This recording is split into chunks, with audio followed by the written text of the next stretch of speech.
Bahan Advent yang digunakan dari Roma bab 1 ayat 18 sampai 32.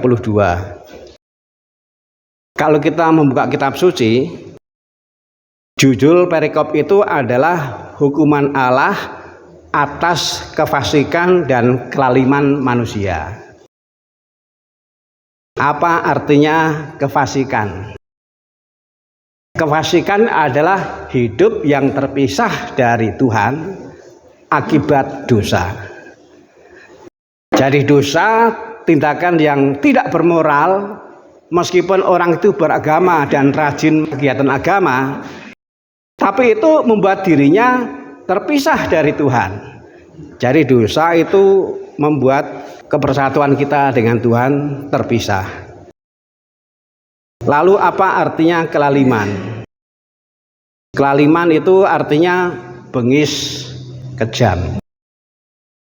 Allah menghukum orang yang berdosa sehingga memisahkan dari Allah, karena orang yang seperti itu tanpa sadari lalu akan bengis, akan kejam, akan tidak peduli terhadap apa yang diperintahkan oleh Tuhan.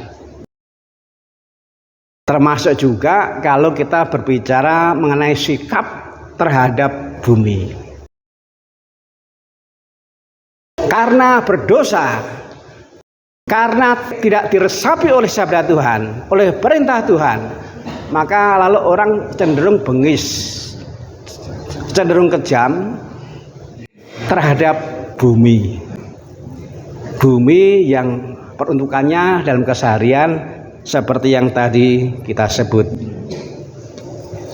Itu isi global mengenai perikop yang digunakan untuk bahan Advent isinya.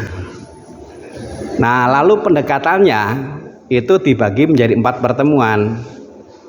Pertemuan pertama itu kita diajak untuk menyadari dengan rendah hati bahwa bumi dalam perjalanan sakit. Saya kira mudah sekali menyebut itu. Misalnya sungai tercemar. Saya mendengar ada pertanian yang mulai terganggu karena limbah. Itu contoh saja. Jadi menyadari dengan rendah hati bahwa bumi sakit. Belum lagi orang yang kesulitan air. Kalau saya kesulitan bangun. Lalu kemudian yang kedua kita juga diajak untuk menyadari dengan rendah hati mengapa bumi dalam proses sakit.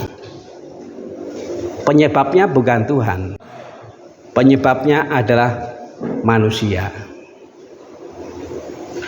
Mengapa manusia menjadi penyebab?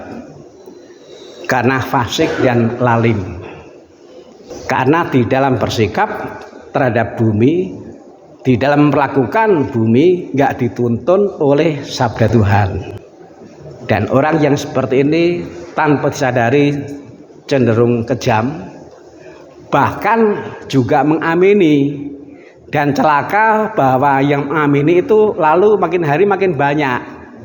Dosa dianggap sesuatu yang biasa. Inilah yang dilihat oleh Paulus. Jadi situasinya itu sebenarnya parah. Karena apa? Orang bisa mengamini berdosa tapi dianggap hal yang biasa. Karena apa? Banyak temannya.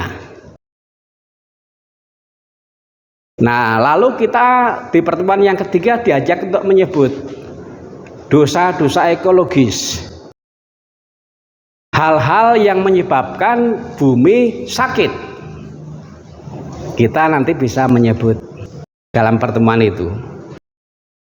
Lalu kemudian yang keempat, nah ini puncaknya yang keempat, kita diajak untuk bersama-sama saling membantu, saling menyemangati supaya hati ditanami niat baru, membuat kebiasaan ekologis, membuat kebiasaan yang sifatnya itu merawat bumi. Saya ambil contoh sederhana saja. Saya memang sedang berusaha untuk membantu para umat mulai dari yang pinggir. Ada Susuru, ada Wedang Temu, ada Cibunut, ada Talahap. Saya mulai dari yang pinggir. Sambil saya mencermati konteks.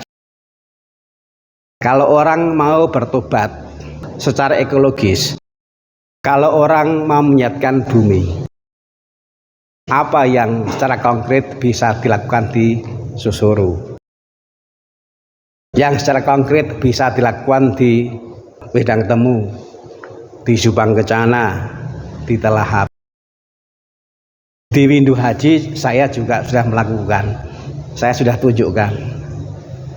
Nah, nanti kita juga bisa membahas soal itu di penghujung.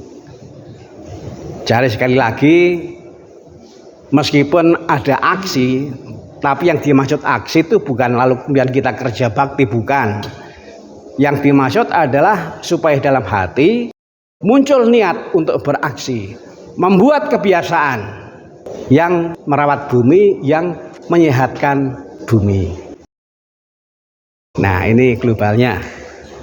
Saya mencoba menyampaikan secara pelan dan sederhana supaya dipahami. Inilah sebenarnya yang menjadi landasan, yang menjadi dasar, yang menjadi roh untuk tahun 2025 yang sekarang juga sudah mulai diangkat di masa Advent. Nanti saya akan kirimkan audionya, penjelasan saya ini. Nanti silakan dimunculkan kebiasaan menyampaikan ke yang lain kalau itu memang mendukung. Kalau audio saya itu nggak mendukung, ya nggak usah disampaikan. Tapi kalau mendukung, apa salahnya menyampaikan ke yang lain? Saya nggak bisa datang ke semua umat, nggak bisa. Tapi saya bersyukur karena ada kemajuan zaman, maka sering saya kirim. Harapannya adalah supaya yang pas datang mungkin ngantuk bisa mendengarkan kembali, lalu yang tidak bisa hadir bisa juga menjadi tahu.